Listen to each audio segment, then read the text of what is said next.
Hello नमस्कार दोस्तों। मैं अमित कुमार आप सभी का आपके अपने YouTube channel the brain education पर हार्दिक अभिनंदन करता हूं। आइए अब सारे बच्चों को अपनी तैयारी को ऐसे ही कंटिन्यू रख रहे हो भाई। जो भी बच्चा ALM एसए और जेई की तैयारी कर रहा तो उसके लिए हम सभी ने आपको पता ही होगा कि चैप्टर वाइज MCQ स्टार्ट किए हुए हैं, जिसमें हमने बेसिक इलेक्ट्रिसिटी के MCQ को कवर कर लिया है। आज से हमारा नया चैप्टर है। नया चैप्टर क्या है? ट्रांसफार्मर। तो आपको बताते हैं ट्रांसफार्मर के MCQ करने से पहले आप सभी को हमने टेलीग्राम पर ट्रांसफार्मर के नोट्स आपको भेज दिए थे। अगर आपने वो नोट्स अच्छे से रिवीजन कर लिया हो तो अब आप MCQ लगाते हुए एक भी क्वेश्चन आपका गलत नहीं होगा। तो एक बार जिस भी बच्चे ने नहीं देखे तो एक बार द ब्रेन एजुकेशन के टेलीग्राम चैनल को ज्वाइन करके एक बार उन नोट्सों को पढ़ के फिर क्लास देखना। आपको उसमें से क्योंकि ऐसा फील होगा कि आपका एक भी क्वेश्चन गलत नहीं होगा। और अगर आपने थ्योरी को पढ़ के अगर आप MCQ लगा रहे हो ना तो भाई आपका सिलेक्शन 100% है। तो चलो अपनी क्लास की शुरुआत करते हैं। ट्रांसफार्मर में कौन सी हानि लोड के अनुक्रमणानुपाती होती है? तो ट्रांसफार्मर की कौन सी हानि है जो लोड के अनुक्रमणानुपाती होती है? भाई आप सभी अपना आंसर कमेंट करेगा साथ के साथ। तो ये कौन सी हानि होती है? तो ये तांबरा हानि होती है। ऑप्शन नंबर ए इसका करेक्ट आंसर हो जाएगा। और भाई एक चीज़ और इम्पोर्टेंट क्वेश्चन को मैं मार्क करूँगा, तो कृपया भाई आप इम्पोर्टेंट क्वेश्चन को अच्छे से कहीं ना कहीं नोट कर लेना, ठीक है ना। नेक्स्ट क्वेश्चन है ट्रांसफार्मर तेल में स्फुटन परीक्षण द्वारा क्या ज्ञात किया जाता है? तो ट्रांसफार्मर तेल में स्फुटन परीक्षण के द्वारा क्या ज्ञात किया जाता है? तो इसके द्वारा ट्रांसफार्मर की नमी को ज्ञात किया जाता है, तेल में जितनी भी नमी होती है, ठीक है ना। एक आइसोलेशन ट्रांसफार्मर प्राइमरी टर्न से सेकेंडरी टर्न का अनुपात क्या होता है? तो आइसोलेशन ट्रांसफार्मर प्राइमरी टर्न से सेकेंडरी टर्न का अनुपात क्या होता है? तो भाई करो कमेंट क्या होता है? तो इसका होता है 1:1। भाई सबसे मेन चीज़ है कि इस क्लास में आपका टाइम वेस्ट नहीं हो रहा। मैं बहुत स्पीड से आपका रिवीजन करवा रहा हूँ क्योंकि आपका पेपर ये लगा लो फरवरी तक कन्फर्म है कि आपका एग्ज़ाम फरवरी में कन्फर्म है, ठीक है ना। सर्वो वोल्टेज स्टेबलाइजर में कौन सा ट्रांसफार्मर प्रयुक्त किया जाता है? तो सर्वो वोल्टेज स्टेबलाइजर में कौन सा किया जाता है? ये आपके लिए आज का रहेगा। आप इसका आंसर कमेंट करना, ठीक है। ट्रांसफार्मर की क्षमता अधिकतम कब होती है? तो ट्रांसफार्मर की सामान्य दक्षता अधिकतम कब होती है? बताओ भाई। ट्रांसफार्मर की सामान्य दक्षता अधिक कब होती है? मोस्ट इंपोर्टेंट क्वेश्चन है भाई, इसको नोट कर लेना, ठीक है। तो ये होती है, यह एक लोड पर चलता है जब कॉपर लॉस और आयरन लॉस बराबर हो, ठीक है ना। विद्युत चित्रांकन में एक ट्रांसफार्मर को किस प्रकार दर्शाया गया? तो विद्युत चित्रांकन में बताना है कि ट्रांसफार्मर को किस प्रकार दर्शाया गया, पता है किसी को? तो इसको दो प्रतिच्छेदन वृत्ति में दर्शाया गया। ऑप्शन नंबर सी इसका करेक्ट आंसर हो जाएगा। वितरण ट्रांसफार्मर में खालिस्तान अधिकतम दक्षता है। तो वितरण ट्रांसफार्मर में खालिस्तान अधिकतम दक्षता किसकी है? बताओ भाई, करो कमेंट। तो ये है 50% लोड। विभव परिणामित्र के मामले में रूपांतरण अनुपात है। तो विभव परिणामित्र, बताओ भाई इसका करेक्ट आंसर क्या हो जाएगा? तो इसका हो जाएगा द्वितीय बार के शक्ति गुणांक पर ध्यान दिए बिना नियत रहता है। ऑप्शन नंबर 20 का करेक्ट आंसर हो जाएगा। एक ट्रांसफार्मर द्वितीय की 10 फेरों के साथ 100 एम अधिकतम की एक जवाक्रिय फ्लक्स से जुड़ता है। द्वितीय की प्रेरणा EMF के RMS मान का परिकलन कीजिए। तो इसकी आवृत्ति है 50 हर्ट्ज। भाई आप इसको निकाल के देखना, ठीक है ना। अगर आप इसको निकालोगे ना तो इसका आंसर आएगा 222 के अराउंड, ठीक है। तो देख लो 222 वोल्ट कौन सी में है? ऑप्शन नंबर ए में है, ठीक है। इसको आप निकाल के जरूर देख लेना, ठीक है भाई।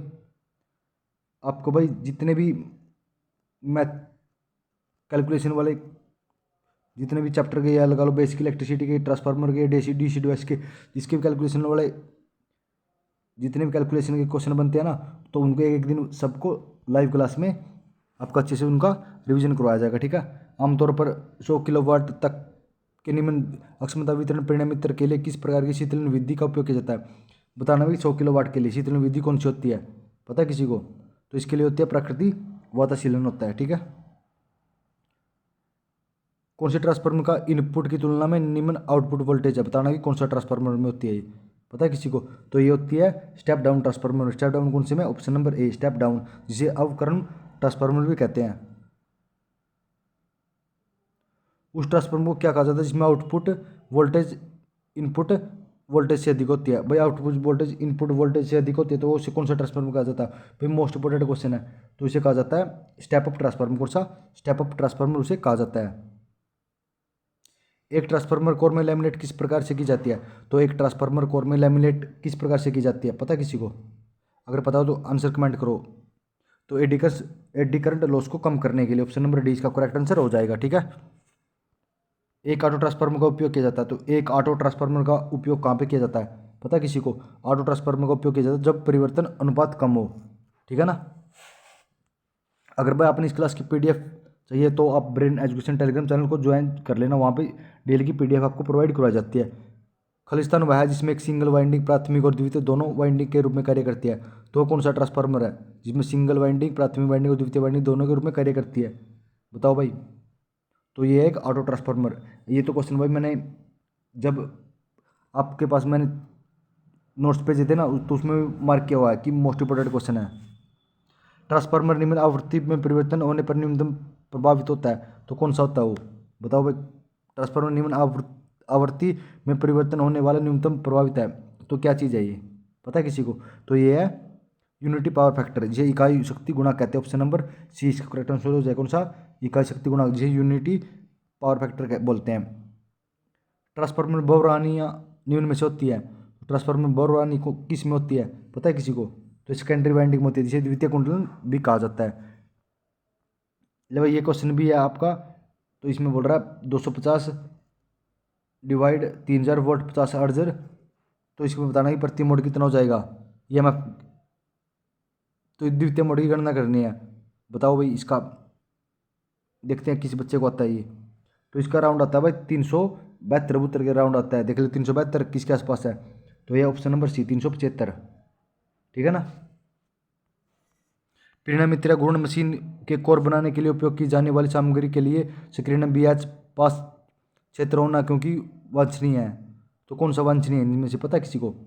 तो इसमें हिस्टेरिसिस हानि को कम करने के लिए, तो ये हानि कम होती है, कौन सी में? ऑप्शन नंबर सी में है। ठीक है। ट्रांसफार्मर कोर पलटन खालिस्तान द्वारा रोधन किया गए हैं, तो ट्रांसफार्मर कोर पलटन खालिस्तान द्वारा रोधन किए गए हैं, तो किसके द्वारा रोधन किए गए हैं? तो ये वार्निश के द्वारा रोधन किए गए हैं। भाई जितना जल्दी आप डेली के हम 50 क्वेश्चन करेंगे, हम सोच रहे हैं कि आपका जनवरी में सिलेबस कंप्लीट करवा दे। ठीक है। अगर आप चाहो तो भाई सिलेबस आप 20 दिन में कंप्लीट कर सकते हो। तो उसके बाद ना भाई हमने कम से कम नीमी पैटर्न पर आधारित क्वेश्चनों का MCQ तैयार कर दिए हैं, और लगभग वो भी कितने हैं 10,000 नीमी पैटर्न पर भी है। अगर आपने वो कर लिया ना भाई, सिलेक्शन आपका श्योर है। ठीक है, श्योर सिलेक्शन है। और एक बार ना जो आज सुबह क्लास अपलोड की थी जिसमें ये बताया गया कि कौन सा चैप्टर कौन सा टॉपिक कितने नंबर का आता है, एक बार वो क्लास जरूर देख के अपना उसके हिसाब से जरूर तैयारी कर लेना भाई। बहुत कुछ उससे उस वीडियो से आपको सीखने को मिलेगा। ठीक है। निम्न में से कौन सा विद्युत चुम्बकीय प्रेरणा के सिद्धांत पर कार्य करता है, तो इनमें से बताना है विद्युत चुम्बकीय प्रेरणा के सिद्धांत पर कौन काम करता है।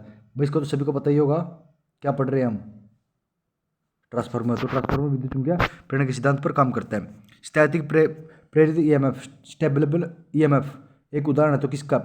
प्रेरित विद्युत वाहक या प्रेरित EMF किसका उदाहरण है? तो ये किसका उदाहरण पता है किसी को? तो ये ट्रांसफार्मर का उदाहरण है। किसका? ट्रांसफार्मर का ही उदाहरण है। ठीक है। भू संपर्कित प्रेरणामित्र का प्रयोग कब किया जाता है, तो भू संपर्कित प्रेरणामित्र का प्रयोग कब किया जाता है, पता है किसी को? भाई जिसको पता है आंसर कमेंट करो। तो इसका उपयोग किया जाता है जब न्यूट्रल उपलब्ध नहीं होता। ठीक है। निम्न में से किस ट्रांसफार्मर में प्राथमिक वाइंडिंग में कोर पर एक से अधिक फुल टर्न वाइंडिंग की जाती है, तो कौन से ट्रांसफार्मर में की जाती है भाई? प्राथमिक वाइंडिंग के कोर पर एक से अधिक फुल टर्न वाइंडिंग की जाती है, तो वो कौन सा ट्रांसफार्मर होता है, बताओ भाई? कौन सा ट्रांसफार्मर होता है? तो वो होता है वाउंड प्रकार का ट्रांसफार्मर। Option number D. कौन सा? वाउंड प्रकार का ट्रांसफार्मर होता है। ट्रांसफार्मर कोर पलटन से बनाए जाने का मुख्य कारण है, तो ट्रांसफार्मर कोर पलटन से बनाने जाने का मुख्य कारण कौन सा है, पता है किसी को? भाई करो कमेंट। तो यह क्रोड हानि को कम करना। ठीक है। हमारे 25 क्वेश्चन हमने कवर कर लिए। देख लो भाई हमने 25 क्वेश्चनों को 9 मिनट में कवर कर लिया। ये लगा लो हम 18 मिनट में 50 क्वेश्चनों को रिवीजन कर लेंगे। ठीक है। 200 टन तथा प्राथमिक में तो क्या, प्राथमिक में तो कितनी 200 टन और द्वितीय में 500 टन, और वोल्टेज कितनी है 240 वोल्टेज है, तो इसका उपयोग किया जाता है। तो इसकी कैलकुलेशन करोगे कितना आंसर आ जाएगा पता है? कैलकुलेशन करके दिखाओ, काट बांट के इसका कितना आंसर आ जाता है। जैसे हम इसको काटेंगे ना तो इसका आंसर 60 वोल्ट आ जाता है, ठीक है।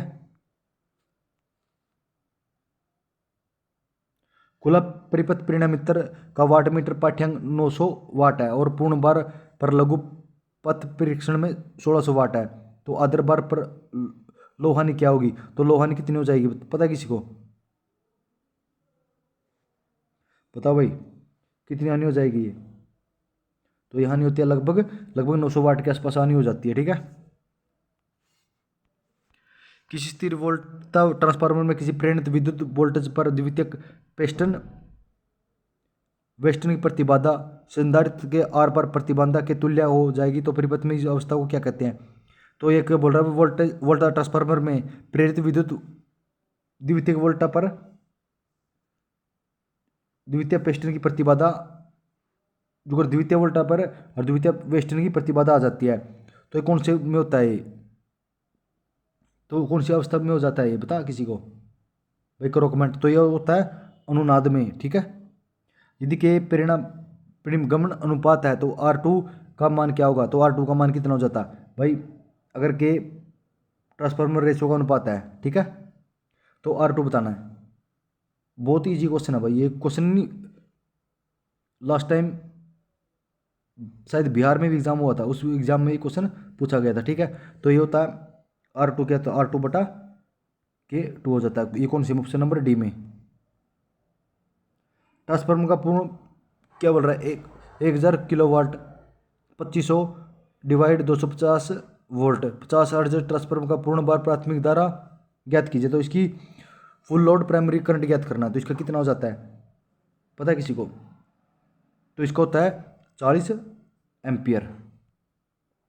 निम्न में से कौन सा ट्रांसफार्मर को फेरोजेनेटिक ट्रांसफार्मर नियम कहा जाता है? कौन सा ट्रांसफार्मर को फेरोजेनेटिक ट्रांसफार्मर नियामक कहा जाता है? तो ये कौन सा ट्रांसफार्मर होता है? मोस्ट इंपोर्टेंट क्वेश्चन है ये।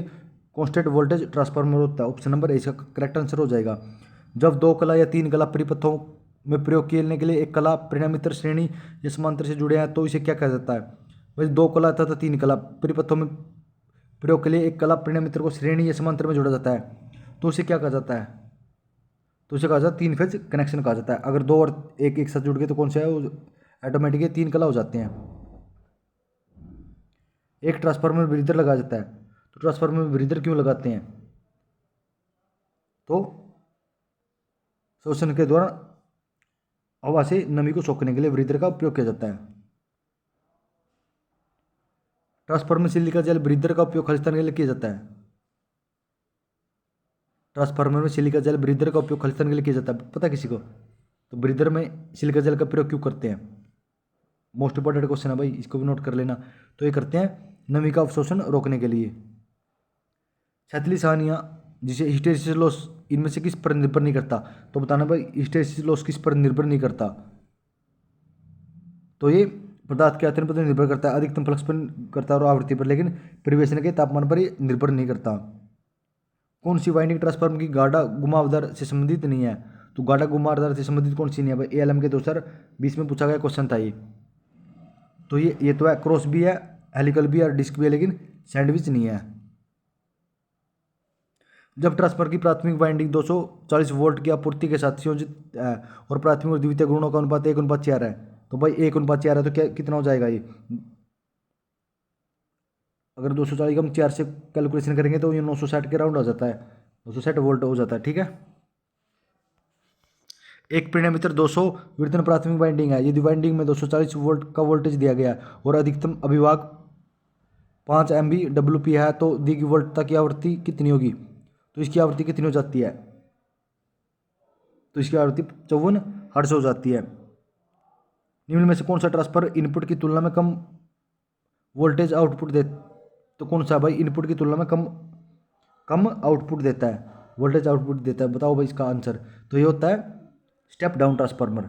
अगर कम दे रहा है तो स्टेप डाउन, अगर ज़्यादा दे रहा है तो स्टेप अप ट्रांसफार्मर होता है, ठीक है। पावर ट्रांसफार्मर में बकलोज रिले का क्या कार्य है? मोस्ट इंपोर्टेंट क्वेश्चन है भाई। बकलोज रिले का क्या कार्य है? तो ये ओवरलोडिंग और शॉर्ट सर्किट से हमारा बचाव करती हैं। ट्रांसफार्मर में नमी के तेल से दूषण को कम करने के लिए निम्न में से किस विधि का उपयोग किया जाता है? ट्रांसफार्मर में नमी के तेल से दूषण को कम करने के लिए निम्न में से किस विधि का प्रयोग किया जाता है? तो कौन सी विधि है भाई ये? तो ये सिलिका जेल शोषण का उपयोग, टरबाइन डायग्राम का उपयोग और गैस कुंजन का उपयोग और थर्मोसक्शन निष्पंदन का उपयोग, उपरोक्त सभी का उपयोग किया जाता है। ठीक है। प्रीणामित्र के समांतर प्रचलन में संदर्भ में निम्न से कौन सा कथन सही नहीं है? तो सही नहीं बताना भाई, कौन सा सही नहीं है बताओ भाई।